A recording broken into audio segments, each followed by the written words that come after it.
Our objective is to graph a sine function in form of y equal a sine bx plus c plus d. So let's start with an example. Y equal sine of x divided by 2 plus 2. Okay, so go ahead, find your a, b, c, and d.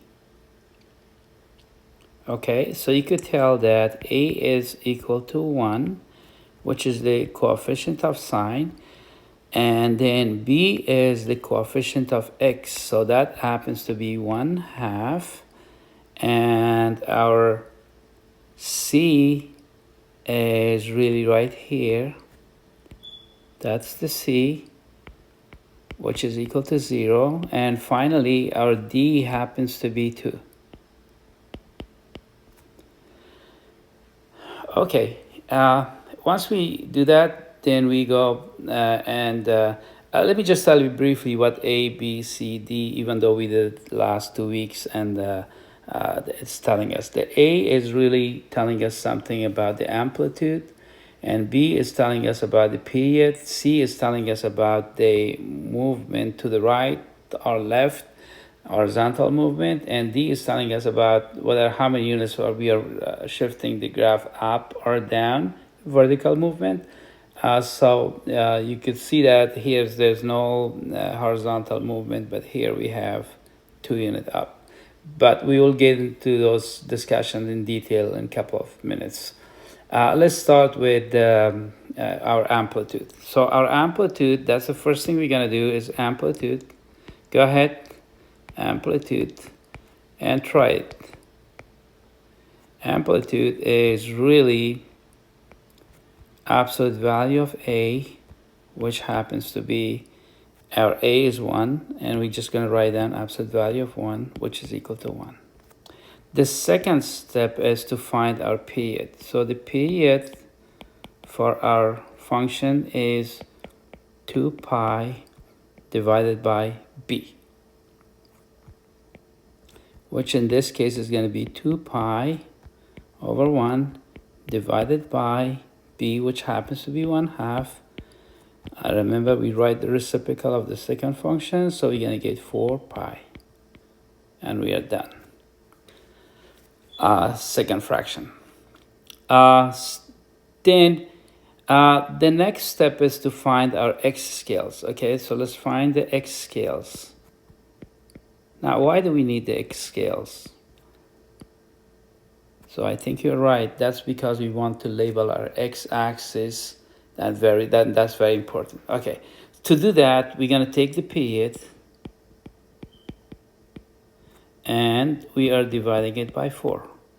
So if you are wondering why, it's because the sine function or cosine function reaches its period after 4 values. So let's look at an example. And so 1, 2, 3, 4. Because it's a sine function, it always starts at origin, and then it goes to the max, comes back to the midline, and going to the min, and then it's going back to the midline. So it's starting at midpoint, going up, and then it's going to go down all the way till it reaches its min, and then it's going to go up.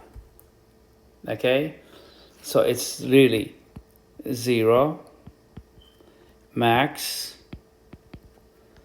and then again 0, our midline, and then min, and then it's right here where it's really our 0 again, our midline. Okay, excellent. So now we have everything. All we have to do is find x scale. So x scale happens to be period, which is 4 pi right here. So that's 4 pi divided by 4, and that's going to be just pi. So we're counting by 1 pi, 2 pi, 3 pi, and 4 pi. Okay, so let's go and graph it. This is our graph, and we want to graph this function that we have right here. So the first thing we're going to do is we label our x-axis. You can see that we have pi, 2 pi, 3 pi, 4 pi, 1 period.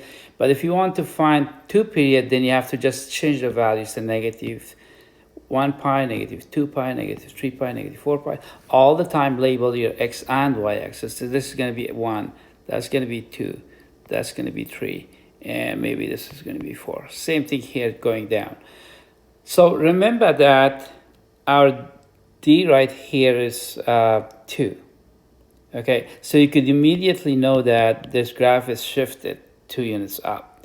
So initially we are right here. Let's say this guy's right here. That's where he is. But because of this d equal 2, we are shifting this line, which is y equals 0, or your x-axis, to a new place. So that means that our new line is going to be here. This is going to be our midline. So let's draw a dashed line. Now, once we have our dashed line, then what we need to do is we need to pay attention to our amplitude.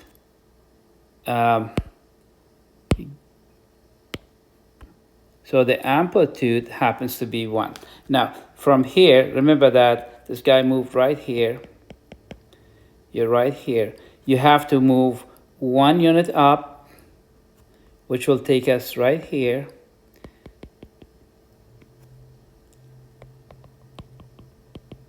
To the max, or the ceiling, and then 1 unit down. So the graph is all the time between these two red lines. Okay, that happens to be a range. So if you look at and understand the concept of our amplitude, is the amplitude is saying that from the midpoint, you're going to go 1 unit up and you're going to go 1 unit down. That's why amplitude is really the absolute value of A. So, okay, so now that we know this, we don't have to draw a table or anything. All we have to know is remember the basic shape that we talked about a couple of seconds ago. So let's draw it one more time, how a sine would look like. I just want to remind you. So a sine function looks like this all the time. 1 value, 2, 3, 4. And it's so simple. It starts with the starting point or the midline, and then it goes to its max. Okay, and then it's going to go down back to midline, and then it's going to go to the midpoint, and then it's getting back to the 0 or midline. So the starting point going up. So it's like that, okay? These two are, you could call this ceiling and the floor, or max and min. So you're starting at 0, right here, 0. That's max. That's your 0 again. And this is your min. And that's going to be your 0. Okay, so let's do that with our graph. Can you do that? I give you a second, okay? So let me get a nice color. Okay, and we're going to graph it.